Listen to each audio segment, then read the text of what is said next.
Etie for me mo bibi akwaba eba Melodies TV so. I think that a lot of things are beginning to make sense now. Now, if I say a lot of things are beginning to make sense now, I am talking about Endra NDC for through Sami Jemfi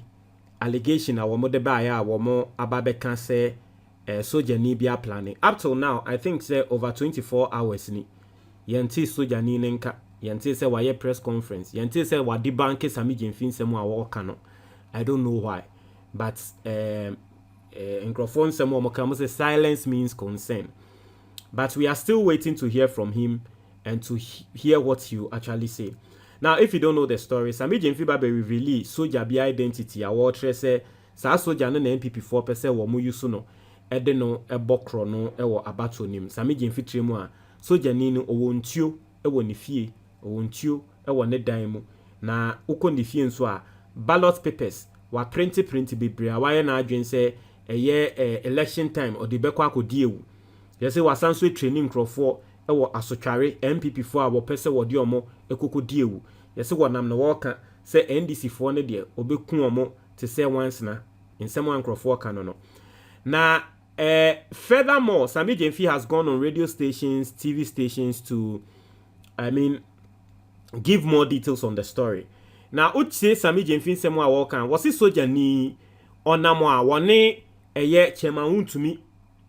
ena eye my friend saying meetings into ne chema untumi ena eye meetings e wo Kumasi a wo mo ye sa plan no na atwema adwen aba besi bibi so ye de ye ti be ba bi o ena ye adwen ye ho ni enim de commander retired DCOP Kofi Boache ni enim de na o de aye chema untumi yehu ane se chema untumi ehya ase se o attack no se DCOP Kofi Boache no ono no yempene mani nyesei chema out of nowhere yeti ane se because papa na waye kom na obi enim de ekoso yeti ane se chema untumi ahya ase o attack papa na enya attack toa ebi mo nsem mo ba be kan se de enti a chema untumi attack papa na ne se chema untumi mo plan dia wo mo pese mo ye wa Ashanti region no papa na hu ema papa no o say plan no na ensem a enden nkrofo kan say probably plan we kan hu bi atre say wo mo ye plan no em say Kofi Boache mo achi omo enti na Sami Jemfi wotumi di akokuduro aba be kasa akasai na mama mo achi ase say NDC for there's something they are doing na me ni je ho wo hwe DCOP Kofi Boache say ne omo ma ni ye adwuma underground e wo Kumasi ho and then Richard Jakpa ono nso ye adwuma na enya asem ketwa ende Richard Jakpa the assurance ba what say sa Kumasi ade na NPP 4 person mo ye no mo person mo use sa military man no e de kodi ewu no omo NDC 4 omo be counter no Richard Jakpa asem a wo ka no endra matete wo baabi ye say NDC 4 ni na ma wo mo ye campaign ni na no NDC 4 no ye say NDC 4 bandi unim bandi a NDC 4 MSOMO deputy, I think Bandi is the deputy secretary. I stand to be corrected. Any Yusuf Yamin, you see, omonso omo de different omonso de ne de omo ye ne ye things in quotes. Omo ye things, omonso rera baby, ye nyama bi, say nyama bi, sheshe nyama bi. Na se omo be a friend saying abranti a friend no Yamina, obe he videos and saying videos or the be to social media na no to you. Yamin na recently the videos bi amehu no to or ye training no to ngrofo say na Yamin e dey na o trey ensensem. So it looks like on that side no the NDC have gotten onsa retired military men and then retired police for no as NDC 4 at the sa brains now bomo a omo so ayo mo agen say Ashanti region am pese muwia no yempene nti ende Richard Jakpa ba be kasa nti ma menkenkan the National Democratic Congress has vowed to neutralize what it describes as systematic electoral malpractices in the Ashanti region, a known stronghold of the New Patriotic Party in the upcoming presidential and parliamentary elections. In an exclusive interview with GH1 TV's Ashanti regional correspondent Isaac Justice Bediako, an NDC member Richard Jakpa outlined the party's strategies to safeguard the integrity of the December 7 polls in the interest of the party and Ghana's electoral fortunes. Mr. Richard Jakpa expressed concerns over historically high voter turnout percentages in certain constituencies within Ashanti and eastern regions, alleging these figures have been artificially inflated in past elections. Also, over 70% turnout in some areas is not natural, he claimed, suggesting that such results are the outcome of rigging techniques employed by ruling party, which holds Ashanti as a major political stronghold. Also, targeting Ashanti region dynamics, so acknowledging Ashanti region's significant voting population and its impact on national election outcomes, the NDC security team members emphasized the importance of monitoring polling stations closely. He noted that the region's historical high turnout rates have consistently tilted election outcomes in favor of the NPP, preventing the NDC from forming a government. Also, this time, we are prepared. We are deploying vigilant polling agents and ensuring they are fully aware of the rigging methods used in the past. Knowledge is power. Our agents and electorate will no longer fall victim to such tactics, he said. Now, I am speaking, as God is my witness. God is my witness. Somewhere somewhere 12 or 16 years ago, somewhere 12 or 16 years ago, na madam Fubi na de bia yetai call mo ho na ne papa clearing agent nyame fa ne papa nkrasi ne papa efrim na ne papa clearing agent na omo ye nkrofo omo fi Asante me omo firi Kumase na omo ba bete na atema na ne papa adwuma a wo ye no se ne papa nua wo I think say Holland nti omo be ye container no na ode ba tema porta na madam for ne papa wakwa clear near the container na ba be si madam for ne fie near the container ne be si madam for ne fie anyama na ya na Kumase na madam for no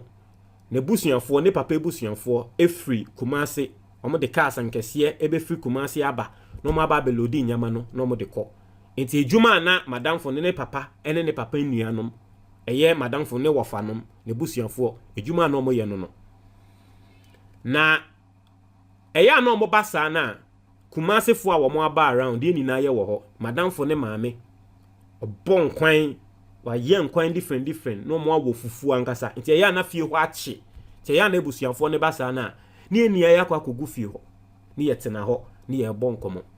na last time we America asem we America that time na misa but send America no nyame ne me dance ni na ewo meni so that was the first time obi confess try me say about wo mu wie mu nebusuafo na wo bu free Kumase baaye no ni ye bon komo sa time no and I think that time na Kufuor was the president also ni ye bon komo na nebusuafo no omode brage seni abato no omu wie mu na wutie de na wo kan osihwe omode omunsa ballot papers no omutume gitata so bebre saa be ye 10 20 no de omunsa tintim so a ma NPP Kufuor no de akwa akotum. That was the first time in my life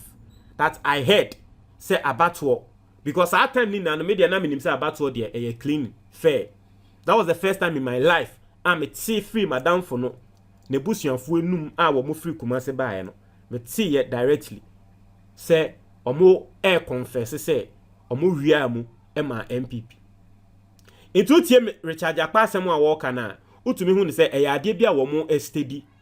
because election there it is abnormal say voter turnout ebebro 70% abnormal unim de ntia yemfa ne say area na mo team no nkrofo 100 na ato aba I register some person mo to aba into the number yenim say mo person mo to aba na nkrofo 100 out of some nkrofo 100 no time amoye registration edru mra ye san so beto aba no ebi mu ewu eye nipa ebi mu ewu ebi mu etukwan ebi mu efri Ghana ebi mu yare dampem wo muntumi mba mbeto aba ebi mu kra no ebi obekọ ejuwanya ejuma bi a wokoye ebi mu kra no ebi a wono nso esom bi a wosom ose media mento aba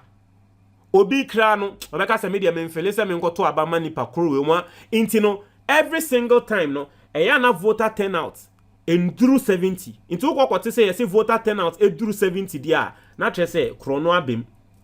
into utie Mr. Jakpa asemu a wo kan o se okwa Ashanti region ho na eya na sometimes ebi mu voter turnout no eye higher than every single place e wo Ghana ha na de tie eya na ema voter turnout ne eye higher ne say nipa baako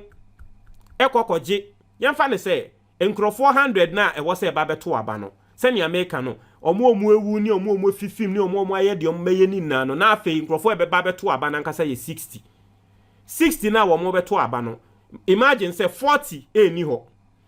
nipa baako ekoje ballot ne be 3 no tintim so no di tumu a ye hu ni say obi awiem because in natural sense na ye enkrofo 100 na wo so mo ba beto aba ena omo koye no 60 na ekoye no ba akwaje 3 ena wato plus 3 Inti still na no yemanze nkrofo 63 ena ye be feel say wo mo aba beto inti eya na voter turnout no eye too high clearly no it shows say ye wiem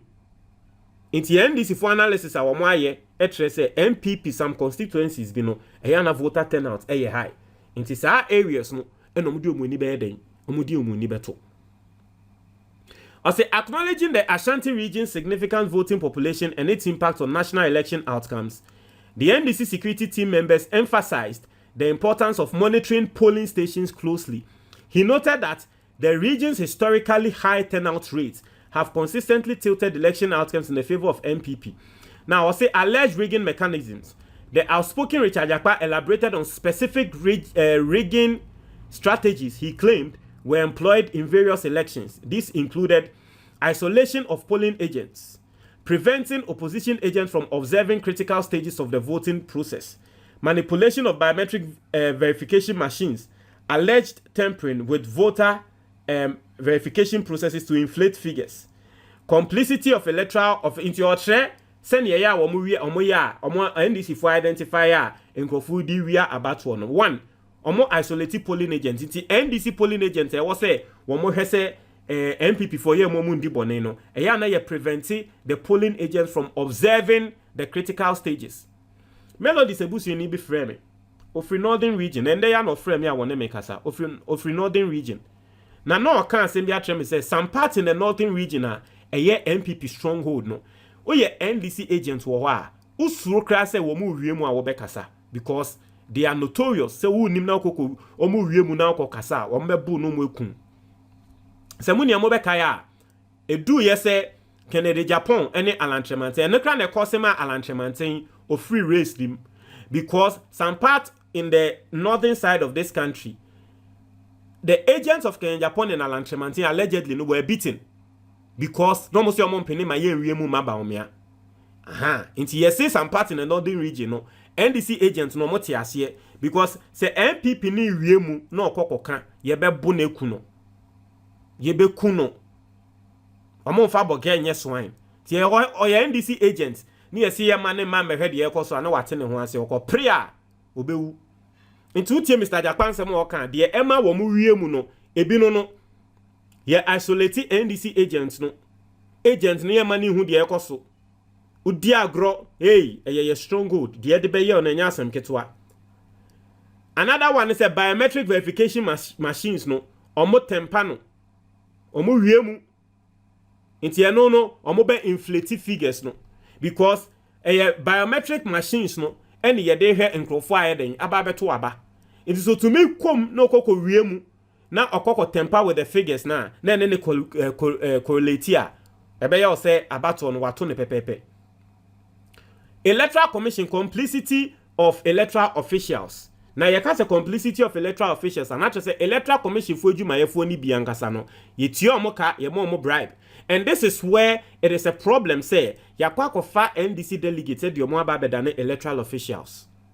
As NDC for e de ba ya ye ni na ye ni tia ye hu. Yes so ye hu ye NPP for ankasa. NPP omwankasa to abaye was it NPP abato bi ikoso no enye NPP abato say ejiso by election ye na ye hu NPP MP on camera okoko chia sika ema electoral commission officials no yes into some of them they are complicit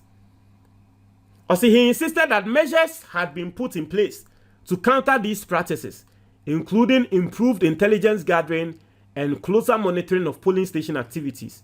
Also, no Supreme Court battles this time. The NDC official member was adamant that any election dispute would be resolved at the polling station level, eliminating the need for legal battles. There will be no Supreme Court cases. The results will be declared at the polling stations, and that is where we will ensure accountability, he asserted. Until Supreme Court assembly any baby. This time around, NDC enko Supreme Court. Owie no, omo target, or say blocking NPP's 85% target. Or say Mr. Jakpa dismissed the NPP's 85% voter turnout target in the Ashanti region as unrealistic. They are dreaming if they think they will achieve that. With our strategies, turnout will be in the 50s to 60% range, and anything beyond that will not stand. He further emphasized that the NDC is focused on ensuring fairness and preventing voter fraud through rigorous oversight at polling stations. He reiterated the NDC's preparation in mobilizing supporters and addressing gaps in previous elections. He, however, expressed confidence in the party's ability to counter the evolving rigging strategies allegedly used by their opponents. Also, we are matching them step for step in the field. The days of uncontested dominance in the Ashanti region are over, he concluded, expressing optimism about the NDC's ability to perform better in the region during the upcoming elections. Also, with just weeks until the polls, Mr. Richard Jakpa's statement underscores the high stakes and tensions surrounding the elections, particularly in regions like Ashanti, where both major parties are battling for dominance.